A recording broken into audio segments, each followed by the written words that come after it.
Oke, bismillahirrahmanirrahim. Ketemu lagi dengan saya, Ibu Desi ya. Nah, pertemuan kali ini kita akan membahas tentang proyeksi peta. Nah, kenapa sih harus ada proyeksi peta? Jadi, peta kan bidang datar ya, bidang datar yang berbentuk dua dimensi ya, sedangkan bumi itu sendiri kan berbentuk bulat bundar kayak gitu, dan bumi itu kan 3 dimensi gitu kan ya. Nah, makanya kenapa peta itu digambarkan pada bidang datar berbentuk 2 dimensi kayak gitu. Nah, sedangkan karena peta itu bidang datar ya dan bumi itu bulat, nah pasti ada kesalahan atau distorsi kayak gitu. Nah, makanya di sini dibutuhkanlah proyeksi peta kayak gitu. Oke ya. Nah, proyeksi peta itu adalah teknik penggambaran dari bentuk bumi yang bundar ke bidang datar. Nah, contohnya untuk lebih memahami proyeksi itu gini deh. Kalian punya jeruk nih ya, ceritanya tuh. Terus kalian kupas tuh kulit jeruknya tuh. Kemudian kalian rentangkan si kulit jeruk itu yang membundar itu sedatar mungkin. Pasti ada yang ada yang cekung, ada yang cembung, ada yang belah bahkan ya. Nah, makanya dibutuhkanlah proyeksi dalam penggambaran peta ini gitu ya. Saya ulangi, proyeksi peta itu adalah teknik penggambaran dari bentuk bumi yang bundar ke bidang datar. Nah, proyeksi peta ini dibagi berdasarkan, yang pertama berdasarkan sifat asli yang dipertahankannya. Jadi peta itu kan harus tepat ya, harus benar gitu kan. Jadi ada sifat asli yang harus dipertahankannya. Yang pertama itu adalah proyeksi ekuivalen, di mana proyeksi ekuivalen itu artinya luas bidang pada peta harus sebanding dengan luas aslinya di alam. Jadi harus sesuai perbandingannya. Kemudian yang kedua itu ada proyeksi konform. Nah, proyeksi konform ini adalah bentuk di peta harus sesuai dengan bentuk aslinya di alam. Jadi harus sesuai. Kalau bundar ya bundar gitu ya. Kalau segitiga ya segitiga atau lain sebagainya. Jadi harus sesuai kayak gitu dengan bentuk aslinya.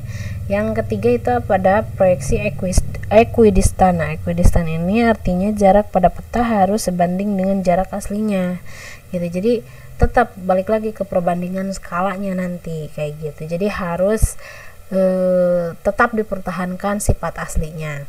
Nah, yang kedua itu ada berdasarkan kedudukan sumbu simetris, di mana di sini ada 3, yaitu proyeksi normal, proyeksi miring, dan proyeksi transversal ya. Transversal itu diagonal lah kayak gitu ya.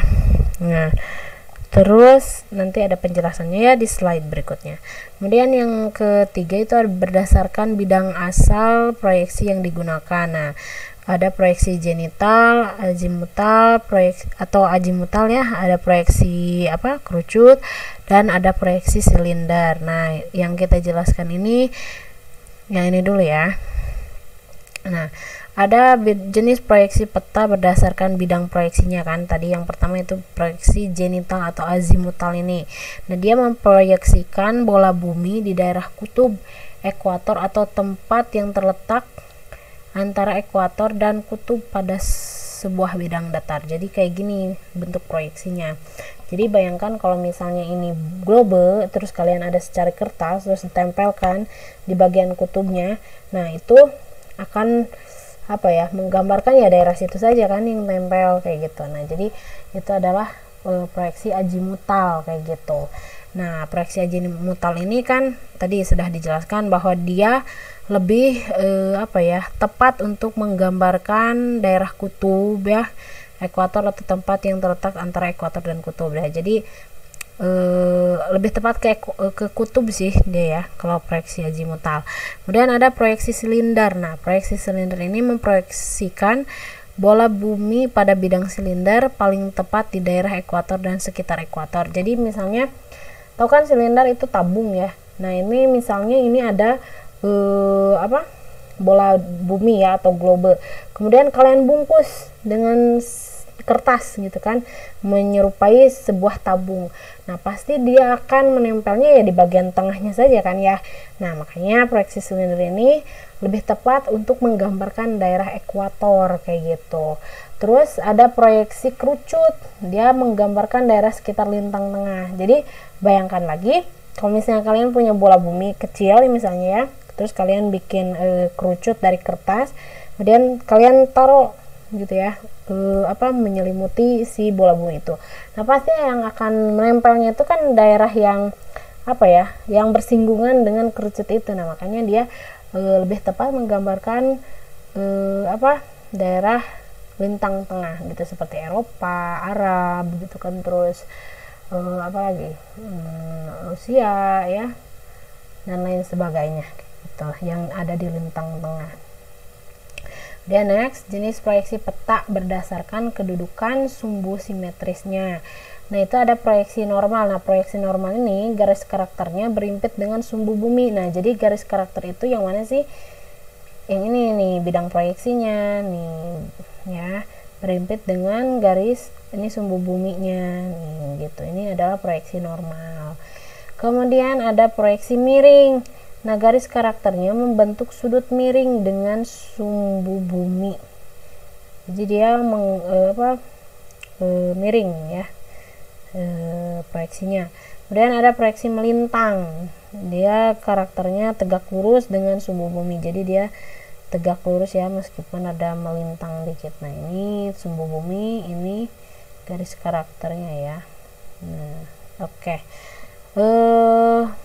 Kemudian next, yaitu ada jenis proyeksi peta berdasarkan titik persinggungan. Nah di sini ada proyeksi tangan ya, itu bola bumi bersinggungan dengan bidang proyeksi. Kemudian ada proyeksi sekant,